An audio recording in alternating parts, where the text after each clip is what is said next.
All right, hello everyone. So today we will be talking about two sort of portraits. So generally what we do for our in-person classes is we get a chance to go to a lighting studio in the C building. But since this is an online class, what I would be doing is I would definitely be showing you some examples somewhere embedded in the video, and also it is in one of your course slides as well.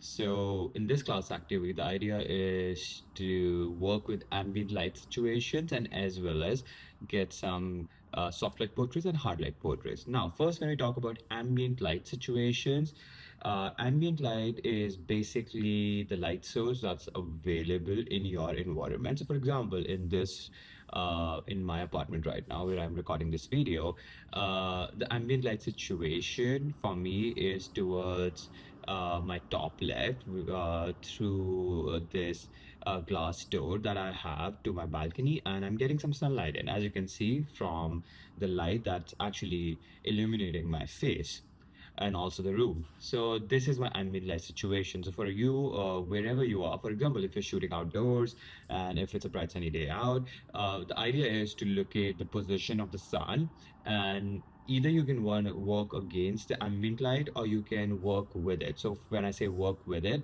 it's most likely that the sun is illuminating the subject that you're trying to capture, and when I say you're working against it, your camera is directly actually your camera lens is directly facing the sun. So the subject in front of you would not be illuminated that much, and you might see some shadows and also a silhouette here. Silhouette is basically sort of outcrop in form of a shadow. I think there are some bunch of examples of silhouettes in our course slide as well, but I'll put it somewhere in the video here. Now, since I'm talking about working with ambient light that we have, a lot of the times when it's after when it's actually after hours, around when there's like just street lights out there, no sun, you definitely switch on the lights that you have inside your place or apartment. So it could be a fluorescent light, it could be an LED light, it could be just a lamp. So that would be your ambient light situation that you're working with. All right, right now, because it's day outside, it's nice and sunny with some cloud cover, so the ambient light situation is not that bad. So if I were to get a soft light portrait, what I would be doing is, let's say I'm working with a friend. So if I ask my friend that, hey, I want to get some soft light portraits of you. So what I'll ask my friend is that, or at least I will try to locate him in a space where I'm actually getting sun on him rather than working in a way that I'm actually my camera is literally facing the ambient light situation, in this case the sun.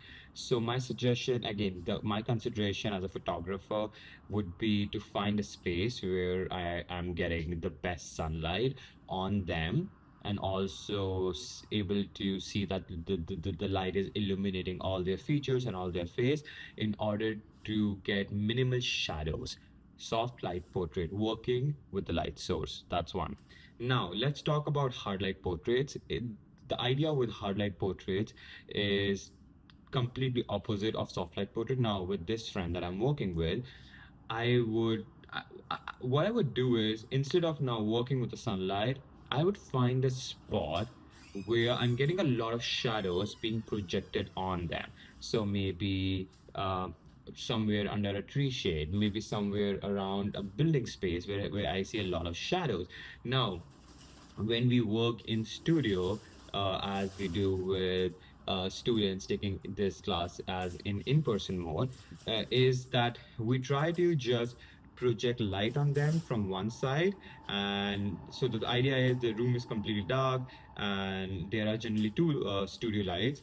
If all those two studio lights are on, then we get soft light portrait because we actually have a lot of light source on them. But let's say we just use one source of the studio light, and then the only light that's available is that just illuminates one part of their body and one part of the face. The other part, just you'll see a lot of shadows. That's hard light. And also, if you're shooting outdoors, try to find a spot where you are find a lot of shadows or maybe natural shadows from the building and structures around, or from, as I mentioned, tree shade. So that's totally on you. And also, you can work against the light, so that try to ask your friend or whoever you're working with, uh, move them in a way so that your camera is actually facing directly the light source, and you will get some shadows. And also, this is a really great way to get some silhouettes.